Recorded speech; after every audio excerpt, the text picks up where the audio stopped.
లేచాడా లేవలేదా? తిరిగి లేచాడు. ఆ తరువాత శిష్యులకు కనబడి, అనేక మందికి కనబడి, ఆయన పరలోకానికి ఆరోహణుడై వెళ్ళిపోవడం అనేక మంది ఆ కాలంలో చూశారు. అది ఒక రుజువు, సాక్ష్యం. ఇంకా ఆ తదుపరి కాలంలో శిష్యులను దేవుడు ఏర్పాటు చేసి అపోస్తలులను పంపించి, అపోస్తలుడు అనగా పంపబడిన వారు, ప్రభు చేత పంపబడిన వారు అనేక మంది ఏం చేశారంటే, ప్రభు ఎందు నిమిత్తమైతే వారిని ఏర్పాటు చేసుకున్నాడో, ప్రభు కొరకు వారిని ఏం చెప్పమన్నాడో ఆ మాటలను చెప్పడం కోసం వారిని లోకానికి పంపించడం జరిగింది. వారు లోకంలోనికి ప్రవేశించి దేవుని గురించినటువంటి అమూల్యమైన సంగతులు మరియు మానవాళి మేలు కొరకు అనేకమైనటువంటి విషయాలు మరి అపోస్తలులు, శిష్యులు, భక్తులు ఈ లోకానికి, మానవాళికి తెలియజేయడం జరిగింది. అప్పుడు చోటు చేసుకున్నటువంటి కొన్ని సందర్భాలను మీ దృష్టికి తీసుకొస్తా. డాసిటిజం అనేటువంటి కొంతమంది వాదులు ఉన్నారు. వాళ్ళ ఆర్గ్యుమెంటు లేకపోతే వాళ్ళ థీస్ట్, వాళ్ళ బిలీఫ్ ఏంటంటే, యేసుక్రీస్తు ప్రభువారు శరీర రీతిగా లేడు, శరీరంలో ఉన్నట్టుగా మనకి కనిపించారే తప్ప ఆయన శరీరంతో రాలేదు, శరీరధారిగా ఉండలేదు ఈ భూమి మీద అని వారి యొక్క వాదన. అదే మీరు అలా ఉందో లేదో, నిజంగా ఆ కాలంలో అలాంటిది జరిగిందో లేదో అని మనం తెలుసుకునే ముందు అసలు ఈ కాలంలో అలా అంటున్నారా, అలాంటి వాదులు ఉన్నారా మనం ఆలోచన చేస్తే ఖచ్చితంగా క్రైస్తవేతరులలో కాదు కానీ మనలో కూడా కొంతమంది క్రైస్తవం అనేటువంటి ముసుగులో, క్రీస్తుని నమ్ముకున్నామనేటువంటి ముసుగులో ప్రభు యొక్క శరీరధారి తత్వాన్ని నమ్మని వారు ఉన్నారు. అలాగే క్రైస్తవేతరులలో, క్రీస్తుని ఎరుగని వారిలో, లేకపోతే క్రీస్తుని నమ్మని వారిలో అనేక మంది మరి యేసుక్రీస్తు ప్రభువారు, మీ యేసుక్రీస్తు ప్రభువారు, మళ్ళీ ఏమంటున్నారంటే మీ యేసుక్రీస్తు ప్రభు శరీరధారిగానే రాలేదు, అసలు శరీరాన్ని ధరించలేదు, ఆయన ఆత్మగానే కనిపించాడు అని కొందరు, శరీరంతో రాలేదని మరికొందరు, అనేక మంది వాదిస్తూ ఇప్పటికీ కూడా మన ముందు, కళ్ళ ముందు అనేక మంది సోషల్ మీడియాలో కనపడుతున్నారు. వాళ్ళు ఎవరు అనేది మీరు సోషల్ మీడియాలో ఫాలో అయ్యే వారికి తెలుస్తుంది. మీ దృష్టికి ఈ విషయాన్ని ఎందుకు తీసుకురావాల్సి వచ్చిందంటే, భక్తుడైన యోహాను గారు, యోహాను సువార్త తీసి పెట్టుకోండి, ఓపెన్ చేయండి. మొదటి అధ్యాయంలో అపోస్తలుడును భక్తుడును ప్రభు ప్రేమించిన శిష్యుడును అయిన యోహాను గారి రాసినటువంటి సువార్త భాగంలో మొదటి అధ్యాయం తీసి ఉంచండి. కొన్ని పరిచయ మాటలు మీకు తెలియజేశాక ముందుకు సాగిపోదాం. యోహాను గారు రాసే టైంకి, యోహాను గారు ఈ యొక్క సువార్త, ఆయన రచన, బైబిల్లో దేవుడు ఈయన ద్వారా కూడా, ఈయన చేత కూడా రాయించినటువంటి భాగాన్ని పొందుపరిచాడు. బాగా వినండి. పరిశుద్ధాత్మ దేవుడు యోహాను గారి చేత కూడా రాయించినటువంటి కొన్ని మాటలు గ్రంథస్థం చేశాడు. గ్రంథంలో, బైబిల్ అనే గ్రంథంలో, బైబిల్ అంటే పుస్తకాల సంపుటి అని అర్థం. బైబిల్ అంటే గ్రీకు వర్డ్ బైబిల్, బిబ్లాస్ అంటే పుస్తకాల సంపుటి. ఇప్పుడు యోహాను సువార్త అనే ఈ పుస్తకం ఇందులో ఉంది కదా బైబిల్లో. నెక్స్ట్ ఇంకా ఏం రాశారు యోహాను గారు? ఇంకేమైనా పుస్తకాలు రాశారా? యోహాను గారు ఇంకొక 3 లెటర్స్ కూడా రాశారు. వాటిని యోహాను గారు రాసిన 3 పత్రికలు అంటాం. ఆ తదుపరి చిట్ట చివరిగా బైబిల్లో చివరన కనపడేటువంటి పుస్తకం ప్రకటన గ్రంథం, ది బుక్ ఆఫ్ రివల్యూషన్. ఆ గ్రంథంతో ఈయన రాశాడు. అంటే ఆ పత్రికలు 3, ప్రకటన గ్రంథం 4, యోహాను సువార్త 5. ఈయన కూడా పంచ కాండాలు కాదు కానీ ఈయన కూడా రాశాడు. ఎన్ని? 5. ఈ 5 కూడా దేవుని ప్రేరణ చేత. ఇదంతా మీకు మూలపాఠాలు తెలుసు కాబట్టి, బేసిక్స్ మీకు తెలుసు కనుక నేను ఇంక దాని గురించి మాట్లాడదలుచుకోలే. ఎందుకంటే బైబిల్ ఎలా వ్రాయబడిందో అనే సంగతి కనీస మరి మూలపాఠాలుగా మనందరికీ తెలుసు కనుక, మీకు తెలుసు కనుక దాని గురించి పెద్దగా మాట్లాడను. కానీ మరి ఇది లైవ్ కానీ లేకపోతే టీవీలో ఎపిసోడ్స్ వస్తాయి కాబట్టి వారికి కూడా కొంచెం తెలియడం కోసం ఒక మాట గుర్తు చేస్తా. పేతురు గారు రాసిన పత్రికలో ప్రభు ఏమంటాడంటే, బైబిల్ అట ముందుగా లేఖనములట ఒకని యొక్క ఊహన వల్ల పుట్టలేదట. మరి ఎలా పుట్టాయట? పరిశుద్ధాత్మ ప్రేరణ చేత. పరిశుద్ధాత్మ ప్రేరణ చేత దేవుని మూలంగా పలికారట. ఇవన్నీ కూడా బాగా వినండి, దేవుని మూలంగా పలికారు ఇవన్నీ కూడా. యోహాను సువార్త దేవుని మూలంగా పలకబడింది. యోహాను గారు రాసిన మొదటి పత్రిక దేవుని మూలంగా పలకబడింది. రెండవ పత్రిక, మూడవ పత్రిక మరియు ప్రకటన గ్రంథము, చివరి పుస్తకం, బైబిల్లో చివరి పుస్తకం. దేవుడు దాని ప్లేస్ని అక్కడే సెట్ చేశాడు. చివరిగా వ్రాయబడింది అపోస్తులత్వంలో ఉన్నటువంటి అపోస్తులుడిగా, చివరిగా అందరికంటే ఆఖరణ ప్రాణాలు వదిలిన వారిలో మనకి యోహాను గారు కనిపిస్తారు.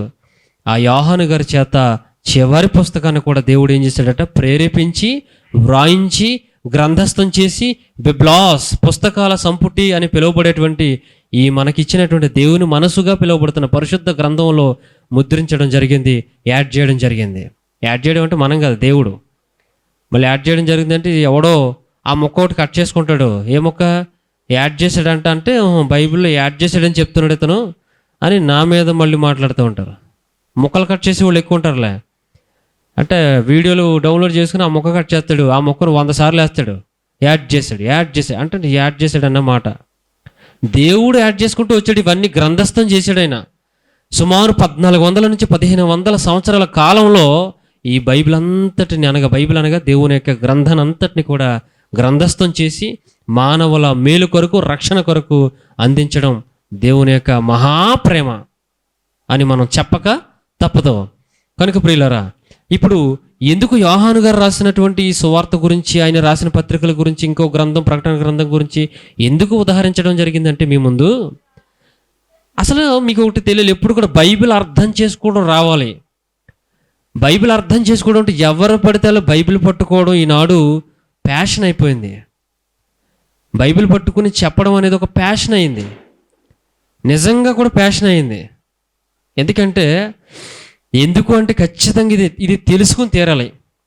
ఎందుకో చెప్పనా? ఒక డాక్టర్, ఒక ఇంజనీర్ దానికి తగిన చదువు చదివి, దానిలో పట్టా పొంది, దానికి సంబంధించిన డిగ్రీ పొందితే, దానికి సంబంధించిన డిగ్రీలో గ్రేడ్ పొందితే, అంటే ర్యాంక్ పొందితే, ఫస్ట్ గ్రేడా, సెకండ్ గ్రేడా, థర్డ్ గ్రేడా పొందితే, ఎంత గొప్ప చదివాడితను ఇందులో అని దానికి తగిన ఉద్యోగం లభిస్తుంది కదా. అతనుకున్న ఆ లోక చదువులో, ఈ లోక చదువులో అది ఇంజనీరింగ్ కానివ్వండి, డాక్టర్ కానివ్వండి. డాక్టర్ అంటే మనుషుల ప్రాణాలను నిలబెట్టడానికి ప్రయత్నించేటువంటి ఒక వైద్యుడు. ఆ వైద్యుడిని పట్టా పొందిన వాడిని, ట్రైనింగ్ పొందిన వాడిని, ట్రైనింగ్ అంటే శిక్షణ, 4 సంవత్సరాల వైద్య వృత్తి, 4 సంవత్సరాల విద్య, వృత్తి కాదు విద్య అంటే నేర్చుకునేది, నేర్పింపబడుతుంది. మెడికల్ కాలేజెస్లో వాళ్ళు కష్టపడి చదివి దానికి ఎంట్రన్స్ టెస్ట్ రాసి, ఇప్పుడు నీట్, అది ప్రజెంట్ అయితే నీట్ నేషనల్ టెస్ట్, అది ఆ నీట్ అనేటువంటి ఎగ్జామ్లో క్వాలిఫై అవ్వడం అంటే అంత ఈజీనా? బహు కష్టం. దానికోసం వారి పిల్లల్ని, ఉద్యోగస్తులు, కొంతమంది వ్యాపారస్తులు కానివ్వండి, వ్యవసాయం చేసుకునే వాళ్ళు కానీ, మా అమ్మాయి డాక్టర్ అవ్వాలి, వైద్యం చేసి అనేక మందికి ప్రాణాలను దక్కించాలి అని కొందరు అయితే అఫీషియల్గా ఉంటుంది విద్య, మంచి డబ్బు సంపాదించేది, ఏదో సంథింగ్ వారు ఏదనుకుంటున్నప్పటికీ దానిలో ఆ వైద్య వృత్తిలో వాళ్ళు కొనసాగాలంటే, ఇతను వైద్యుడు, డాక్టర్ అని పిలువబడాలంటే, అతను గుర్తింపు పొందాలంటే ఖచ్చితంగా అతనికి ఉండాలి? సర్టిఫికెట్ ఉండాలి. అంటే పేరుకు చూపించుకోవడానికి సర్టిఫికెట్ కాదని నేను చెప్పేది. నిజంగా అతను చదవాలి, అతను ఆ పరీక్షలు రాయాలి, రాసిన తర్వాత ఉత్తీర్ణుడు అవ్వాలి, పాస్ అవ్వాలి, చివరికి ఇతను క్వాలిఫైడ్ డాక్టర్ అని ఒక సర్టిఫికెట్ రావాలి. అలా వచ్చిన వాడే బయటకు వచ్చి ప్రాక్టీస్ పెడతాడు, మెడికల్ ప్రాక్టీసు. అలా అందరూ కూడా డాక్టర్ని ఏమంటారంటే మెడికల్ ప్రాక్టీస్ అంటారు తప్ప, డాక్టర్ అనేది వైద్య విద్యలో డాక్టరేట్ అది. కనుక ప్రాక్టీస్ చేస్తే ప్రతి డాక్టర్ ప్రాక్టీస్లో ఉన్నట్టే లెక్క. మీరు గుర్తుపెట్టుకోండి, ఎంత సీనియర్ మోస్ట్ అయినా. అందుకే అతను అనుభవజ్ఞుడు, ప్రాక్టీస్లో అనుభవజ్ఞుడు. ఇప్పుడు బాగా వింటే ఆ వైద్య విద్యలో ప్రాణాలతో చెలగటం, అది కదా, ప్రాణాలతో చెలగటం. ఏ డాక్టర్ దగ్గరికి పడితే ఆ డాక్టర్ దగ్గరికి మనం ఎలాగైతే తీసుకెళ్ళమో, ఇతను నిజమైన డాక్టర్, వైద్యం కరెక్ట్గా చేస్తున్నాడు, ట్రైనింగ్ పొందాడు, చదువుకున్నాడు, వైద్య విద్యను అభ్యసించాడు, అన్ని టెస్టుల్లో పాస్ అయ్యాడు, ప్రాక్టికల్స్ బాగా చేశాడు, ఆపరేషన్స్ బాగా చేశాడు ట్రైనింగ్లో ఉండగా. ఇలాంటివన్నీ టెస్ట్ చేసిన తర్వాతే అతనికి ఏమిస్తారు? క్వాలిఫికేషను సర్టిఫికెట్ ఇస్తారు. పాస్డ్, టెస్టెడ్, ఓకే అంటారు కదా, అలాగా. అది అయిన తర్వాత అతను వైద్యాన్ని చేయాలి. అతనికంటూ ఒక రిజిస్ట్రేషన్ నెంబర్ ఉంటుంది. అతనికి ఒక సర్టిఫికెట్ ఇచ్చినప్పుడు అతనికి ఒక రిజిస్ట్రేషన్ నెంబర్ ఉంటుంది. ఆ రిజిస్ట్రేషన్ గవర్నమెంట్లో నుంచి వస్తుంది. అతనికి క్వాలిఫైడ్, ఇతను అర్హుడు. అది లేకుండా బయటకు వచ్చి ఎవడబడతాడు ఎంబీబీఎస్ అని, ఎంఎస్ ఆర్థో అని, ఎంఎస్ సర్జన్ అని, ఎండి ఫిజిషియన్ అని పెట్టేసుకుని బోర్డులు తగిలించుకుని చెప్పేసుకుంటూ చేసేసుకుంటూ పోతున్నారు అనుకోండి, ఖచ్చితంగా మనుషుల ప్రాణాలతో చెలగాటమాడటమే. ఆఫ్టర్ ఆల్, లోక సంబంధమైన విద్యలో, వైద్యంలో మనిషి యొక్క ప్రాణంతో చెలగాటమాడడానికి ఇంత కఠినమైన టెస్టులు, ఇంత కఠినమైన కోచింగ్లు తీసుకుని, నేర్చుకుని, అభ్యసించి, కష్టపడి చదువుతున్నారే, డాక్టర్ అవుతున్నారే ప్రాణాలు నిలబెట్టడం కోసం. ఆత్మలను రక్షించేటువంటిది ఇది. బైబిల్ బోధించడం అంటే ఆత్మల రక్షణ. దేవుని దగ్గరికి ఒక మనిషిని మరణం తర్వాత నడిపించే వృత్తి అనకూడదు, కానీ ఒక మంచి ఉద్యోగం, దేవునిలో దేవుడిచ్చిన ఉద్యోగం ఇది. దేవుడిచ్చిన ఉద్యోగం అంటే దాసుడు, దాస్యం. ఉద్యోగం అంటే ఏంటి? ఎంప్లాయ్ అంటే ఏంటి? పనుడు. ఎంప్లాయ్ అంటే అర్థం ఏంటి? పనుడు అని. దేవుని దాసుడు. ఈ దేవుని దాసుడు కూడా క్వాలిఫికేషన్ లేకుండా దేవుడు తీసుకుంటాడా? కానీ అందరు నన్ను తీసేసుకున్నాడు అనడం, బైబిల్ పట్టుకుని మాట్లాడేయడం మనం చూస్తున్నాం. బైబిల్ అర్థం చేసుకోవటం రావాలి అనే మాట మీద ఇక్కడ వరకు వెళ్ళాను మీకు. ఎందుకు ఇప్పుడు చెప్తా. యోహాను సువార్త ఎందుకు రాశాడో యోహాను గారి గురించి తెలుసుకుంటేనే యోహాను సువార్త అర్థం అవుద్ది. ఫస్ట్ పాయింట్ వినండి. యోహాను గారు ఈ సువార్త రాశాడు, తర్వాత 3 పత్రికలు రాశాడు, ప్రకటన గ్రంథం అనే ఒక గ్రంథాన్ని కూడా రాశాడు. యోహాను గారు ఈ గ్రంథాన్ని, లేకపోతే ఈ రచన ఆయన రచించడానికి కారణం ఉంటుందా ఉండదా? లేకపోతే ఏం ఊసిపోనాడు అలాగా పార్కులోకి వెళ్ళి, లేకపోతే పొలంలోకి వెళ్ళి సరదాగా ఒక దిమ్మ మీద కూర్చుని అలా పాటలు, సినిమా పాటలు రాసుకుని వాళ్ళు అలాగే తిరుగుతూ ఉంటారు. అలా నోటుకొచ్చింది, అతనికి అనిపించినవన్నీ రాసేసి పట్టుకొచ్చినది అయితే కాదు బైబిల్. ఈ యోహాను సువార్త రాయడానికి దాని నేపథ్యం, బ్యాక్గ్రౌండ్ అంటారు దాన్ని. బైబిల్ అర్థం చేసుకోవడం అందరికీ రాదు, ఈజీ కాదు అది. మాట్లాడేమంటే మాట్లాడేస్తారు, అల్లుకుపోతారు. చాలా మంది అల్లుకుపోతారు. రెఫరెన్స్లు ఇస్తే చలో 10 రెఫరెన్స్లు, 4 రెఫరెన్స్లు ఇస్తే అల్లుకుపోతామంటారు. వాళ్ళు వాక్చాతుర్యం ఉంటే ఎవడైనా అల్లుకుపోతాడు. అక్కడ ఉన్న మాటలు అది అలా అతికిచ్చేసి ఒకే సందర్భంలాగా అల్లుకుపోతారు. మాటలు ఇదేముంది? దేవునితో అల్లాలి. మనుషులందరిని ఎవరికి అల్లాలి? దేవునికి అంటు పెట్టాలి, అంటించాలి. ఈనాడు ఫ్యాషన్ అయిపోయి అసలు యోహాను సువార్త ఎందుకు రాయబడిందో తెలుసుకోరు, ప్రయత్నించరు. నెక్స్ట్ పత్రికలు ఉన్నాయి కదా, 1 యోహాను పత్రిక, 2వ యోహాను పత్రిక, 3వ యోహాను పత్రిక రాశాడు కదా. అలా ఆ పత్రికలు రాయడానికి, ఒక్కొక్క పత్రిక రాయడానికి ఒక్కొక్క నేపథ్యం ఉంది వెనకాల. మీకు ఇది బాగా అర్థం అవడం కోసం నేనేం చెప్పే ప్రయత్నం చేస్తున్నానంటే, మీకు అర్థం అవడం కోసం భక్తుడైన దావీదు గారిని గుర్తు చేస్తాను మీకు. దావీదు గారు రాసిన ప్రతి కీర్తన దగ్గర మీరు చూస్తే ఒక హెడ్డింగ్ ఉంటుంది. తెలుసా మీకు? బైబిల్లో ప్రతి కీర్తనకు ఒక హెడ్డింగ్ ఉంటుంది. ఆసాపు గారు రాస్తే ఆసాపు గారు అని, దావీదు గారు రాస్తే దావీదు గారు అని, కోరహ కుమారులు రాస్తే కోరహ కుమారులని, మోషే గారు రాసిన 90 కీర్తనకి 90 మోషే గారు రాశాడని ఉందా లేదా? ఆ హెడ్డింగ్ ఎందుకు ఉంటుందంటే, ఇది పలానా ఆయన రాశాడు, ఎప్పుడు రాశాడు, ఎలా రాశాడు, ఏ సిచ్యువేషన్లో రాశాడు, ఏ పరిస్థితిలో ఇది రాశాడు. ఏమంటే ఆనందంగా ఉన్నప్పుడు వచ్చే మాటలు ఒకలా ఉంటాయి, బాధగా అతను బాధలో ఉన్నప్పుడు వచ్చే మాటలు ఒకలా ఉంటాయి, కసితో ఉన్నప్పుడు మాటలు ఒకలా ఉంటాయి. అవునా కదా? అలా మనిషి ఉన్నటువంటి తన స్థితిని బట్టి మాటలు వస్తాయని మనం చూస్తే, భక్తుడైన దావీదు గారిని కానీ మిగతా ఇతర భక్తులను కానీ మనం చూసినప్పుడు, వారు రాసిన ప్రతి కీర్తన పైన ఇది ఎవరు రాశారు, ఏ సందర్భంలో రాశారు, ఏ పరిస్థితిలో రాశారు వాళ్ళు. ఉదాహరణకి మచ్చుక్కి 51వ కీర్తన తెలుసుగా మనందరికీ, తెలుసా తెలీదా? ఒక్కసారి హెడ్డింగ్ చదవండి చాలు. 51వ కీర్తన పైన హెడ్డింగ్ ఏముందో చూడండి. ఇదంతా తెలిగిపోతే నేను ఈరోజు ఏం మాట్లాడినా మీకు ఎప్పుడు ఎవరు చెప్పినా ఏమీ అర్థం కాదు. ఎవరు బైబిల్ చెప్పేసినా అది అలా వింటారు, బాగా చెప్పాడు అంటారు, ఓహో సూపర్ అంటారు, అయిపోయింది అంటారు, ఎవరికాళ్ళు వెళ్ళిపోతారు. మళ్ళీ ఎవరు యథా ప్రజ తథా రాజా అన్నట్టు ఉంటుంది అనమాట. అంతే కదా. అన్వయించుకోము, భక్తి మన జీవితంలోకి ఎక్కించుకోము, దేవుని మనసు అర్థం చేసుకోము. చెప్తేనే కదా అర్థమయ్యేది. ఏముంది హెడ్డింగ్ చదవండి గట్టిగా. దావీదు బత్షెబ యొద్దకు వెళ్ళిన తర్వాత నాతాననే ప్రవక్త అతని యొద్దకు వచ్చినప్పుడు అతడు రచించిన కీర్తన.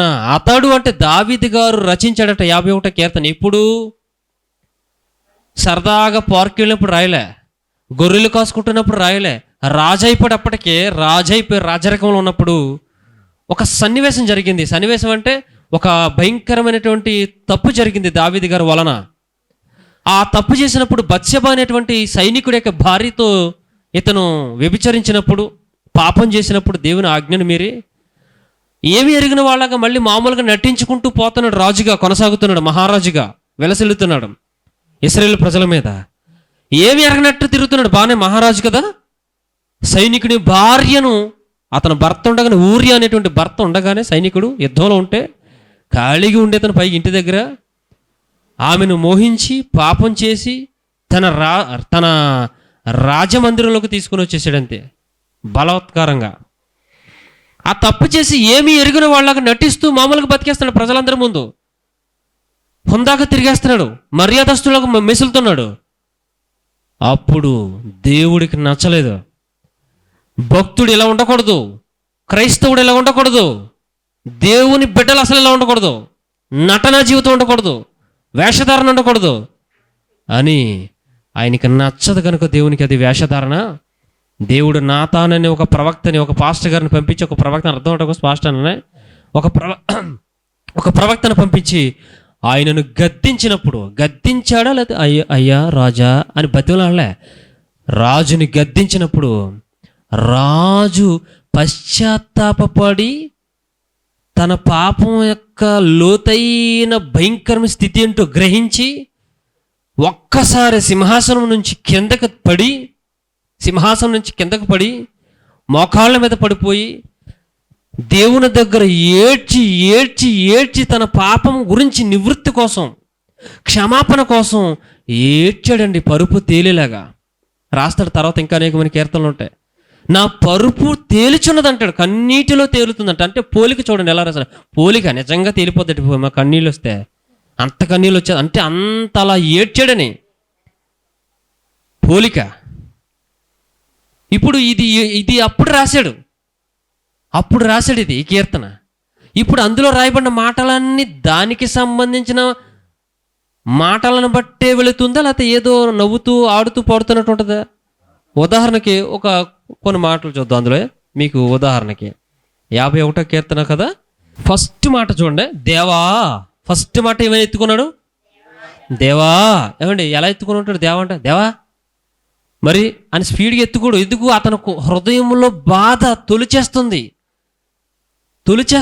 పాప భీతి, పాపం చేసినటువంటి మనసు అతన్ని కలిచివేస్తుంది, నిజంగా కలిచివేస్తుంది. కాబట్టి అతని మాటలు చూడండి ఎలా ఉంటాయో. నీ కృప చొప్పున నన్ను కరుణింపుము, నీ వాత్సల్య. చూసారు ఎక్కడికి వెళ్ళిపోయాడంటే, నువ్వు చాలా వాత్సల్యపూర్ణుడు కదా తండ్రి. తండ్రితో మాట్లాడే బాంధవ్యంతో మాట్లాడుతున్నాడు. ఏ బాంధవ్యం, ఏ రిలేషన్తో పెట్టుకుని మాట్లాడుతున్నాడు? తండ్రి దగ్గర క్షమించమని అడగటానికి ముందుగా, ఇదిగో నాయన నువ్వు చాలా వాత్సల్యపూర్ణుడు కదా అని నా అతిక్రమములను తుడిచివేయము, చేశాను నొప్పేసుకుంటున్నాడు. అతిక్రమించాను అంటూ నా దోషము పోవునట్లు నన్ను బాగా కడుగుమన్నాడు కదా. ఈ కీర్తన అంతా మీరు చదివితే ఎలా ఉంటుందంటే అద్భుతంగా ఉంటుంది. చదవండి తర్వాత ఇంటి దగ్గర మీరు చదివి ఉంటే కనుక మరొకసారి చదవండి. 17వ వచనం, విరిగిన మనస్సే దేవునికి ఇష్టమైన బలులు. 17వ వచనం, దేవా విరిగి నలిగిన హృదయమును నీవు అలక్ష్యము చేయవు. ఈ మాటలన్నీ ఎలా ఉన్నాయి? చాలా రిక్వెస్ట్ మేనర్లో అభ్యర్థన, విజ్ఞాపన. విజ్ఞాపన కన్నీటి పర్యంతం అయిపోతున్నాడు. తన చేసిన తప్పుని తను ఇంకా గిల్టీనెస్. అసలు మనకి ఎప్పుడు రాదు ఏంటి, పాపం చేసిన గిల్టీగా ఫీల్ అవ్వడు ఎవడనో కదండి. గిల్టీగా ఫీల్ అవ్వడు. చర్చికి వెళ్ళిపోతుంటే వచ్చేస్తాడు. పాపం చేస్తున్నా కూడా ఏ ఫీలింగ్ ఉండదు. అలా ఉన్నాడు ఎవరు? దావీదు గారు. అంతే, నాతానైన ప్రవక్తను పంపించాడు. గద్దెంపగానే రాజైని నువ్వెవడో నాకు చెప్పడానికి అని అనకుండా వెంటనే దేవునికి లోబడి దేవుని మాటని వెంటనే సింహాసనం నుంచి కింద పడిపోయాడు. రాజుని చూడకుండా నేల మీద పడిపోయి బోర్ల పడి ఏడుస్తూ దేవుని దగ్గర మొర్ర పెట్టుకుంటున్న మొర్ర విజ్ఞాపన అయితే. ఇప్పుడు దీని బ్యాక్గ్రౌండ్ ఉంటుంది. దీన్ని ఏమంటారంటే తెలుగులో నేపథ్యం. ఏమంటారు? నేపథ్యం. ఇది తెలియకుండా చదివితే దీన్ని మనసులో అది లేకుండా బ్యాక్గ్రౌండ్ ఏం జరిగిందో తెలియకుండా ఇది అంతా చదివితే నువ్వు ఎన్నిసార్లు చదివి నీకు అర్థం కాదు. నువ్వు ఎన్నిసార్లు ఈ వచనాలు చదివేసినా కాకతాళీయంగా చూస్తావు. అంతే కదా, విరిగిన మనసు అంట అదేదో అన్నట్టుగా చూస్తావు. దావీదు ఎంత బాధపడిపోతున్నాడు, ఎంత చింతిస్తున్నాడు, ఎంత దుఃఖిస్తున్నాడు, తనను తాను ఎంతగా తప్పు చేశాననేటువంటి పశ్చాత్తాపడుతున్నాడు. ఆ బాధ లోతుల్లోకి మనం వెళ్ళి ఆలోచిస్తే, బ్యాక్గ్రౌండ్లోకి వెళ్ళి ఆలోచిస్తే ఈ మాటలు ఎందుకు రాశాడో మనం అర్థం చేసుకుని దేవుని ఎదుట మనము కూడా నిర్దోషులంగా దేవునికి అంగీకరింపబడే వారిగా మారతాం. ఇప్పుడు మచ్చుక్కి ఇవి చూపించాను. ఇక ఈ పాయింట్, ఈ ప్రిన్సిపల్, ఈ సూత్రం మీకు చెప్పేశాను కాబట్టి ఇక నుంచి మీరు బైబిల్ ఎప్పుడు చదివినా ఎలా చదవాలా? ఆదికాండం చదివితే ఆదికాండం బ్యాక్గ్రౌండ్ ఏంటో తెలుసుకోవాలి. నిర్గమకాండం చదివితే నిర్గమకాండం బ్యాక్గ్రౌండ్ ఏంటో తెలుసుకోవాలి. ఎవరు రాశారో తెలుసుకోవాలి. ఆయన ఎవరు రాశారు, ఏ సిచ్యువేషన్లో ఉండి రాశాడో తెలుసుకోవాలి. దేవుడు ఆ సిచ్యువేషన్లో ఉన్న దేవుడు అతన్ని ఎందుకు రాయమన్నాడో తెలుసుకోవాలి. తెలియకుండా అక్కడో మొక్క ఇక్కడో మొక్క కలిపి అల్లుకుపోతానండి 4 రెఫరెన్స్లు ఉంటే అనేవాళ్ళు ఎక్కువ ఉంటారు ఈ లోకంలో, బోధకుల్లో. ఇప్పుడు లోకంలో బైబిల్ని అపార్థం చేసుకున్న వాళ్ళు కోట్ల మందిలో ఉన్నారు. అర్థం చేసుకున్న వాళ్ళు వేళ్ల మీద లెక్క పెట్టవలసిన పరిస్థితి ఉంది. వేళ్ల మీద అంటే వేలని కాదు, ఇదిగో 1, 2, 3 అని ఏళ్ళు చూపిస్తున్నాను కదా, వేళ్ళు అంటే ఇవి. అంత తక్కువ మంది ఉన్నారని. దేవుని Bible is nothing but mind of God. దేవుని మనసు బైబిల్ అంటే. దేవుని మనసు అని తెలియకుండా, దేవుని ఉద్దేశం అని తెలియకుండా ఏదో బైబిల్ అన్నట్టు బోధించుకుంటూ వెళ్ళిపోతుంటే దేవునికి అన్యాయం జరుగుద్దా, న్యాయం జరుగుద్దా? ఎందుకంటే ఉత్తరంలో రాసింది ఒకటే, వీరు బోధించే బోధకులు ఎక్కువ మంది, వీళ్ళు చెప్పేది ఒకటే, ఆయన అనుకున్నది ఒకటి, వీళ్ళు బోధించేది ఒకటి. అప్పుడు ఏమవుతుంది? దేవునికి న్యాయం కంటే అన్యాయం, అక్రమం జరుగుద్ది. అందుకని అక్రమము చేయవారులారా నా యొద్ద నుండి పొండి అన్నాడు. అంటే వాళ్ళు బోధించారు, ప్రకటించారు, ఎన్నో చేశారు, స్వస్థతలు చేశారు, అద్భుతాలు చేశారు, నేను ప్రార్థన చేస్తేనే తగ్గాయి అని ఎన్నో చెప్పుకున్నారు. బోధన బట్టి చెప్పారు. ప్రభు అన్నాడు, వారిని అక్రమము చేసేవారులారా నా యొద్దకు రావద్దు, పొండవతలకి అన్నాడు. ఇప్పుడు యోహాను సువార్తలో మొట్టమొదటి అధ్యాయమే అసలు ఏం ఎత్తుకుంటున్నాడో తెలుసా మీకు?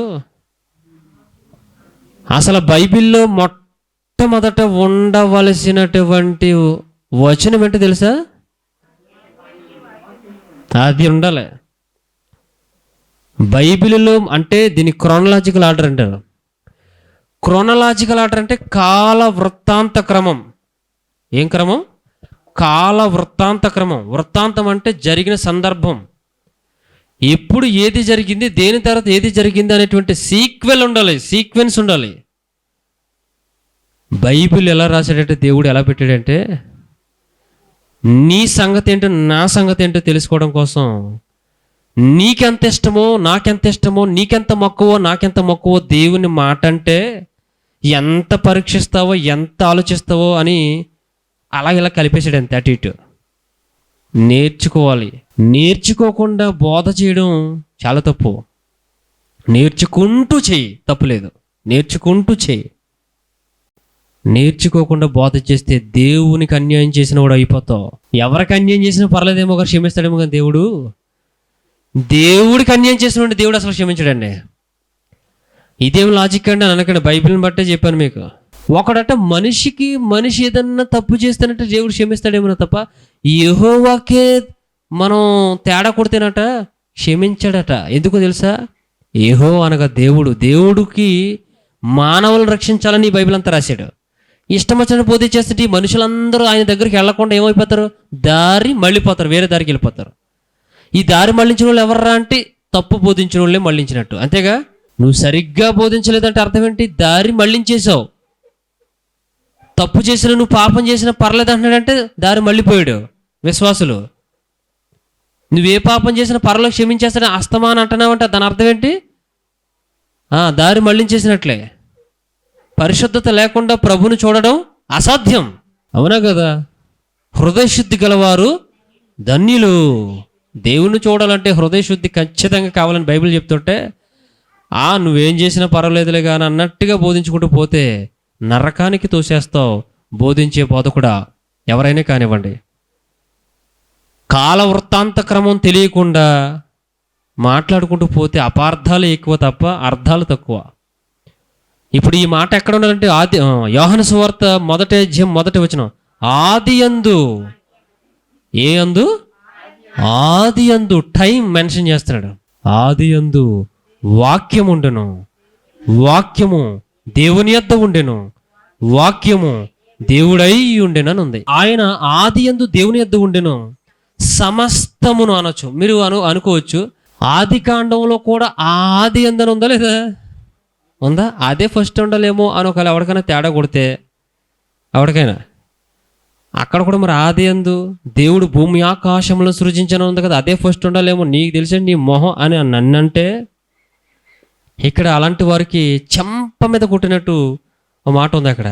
సమస్తమును ఆయన మూలంగా కలిగిందంటే ఇప్పుడు కలిగించిన ఆయన గురించి మాట్లాడుతున్నాడు ఇక్కడ. అంటే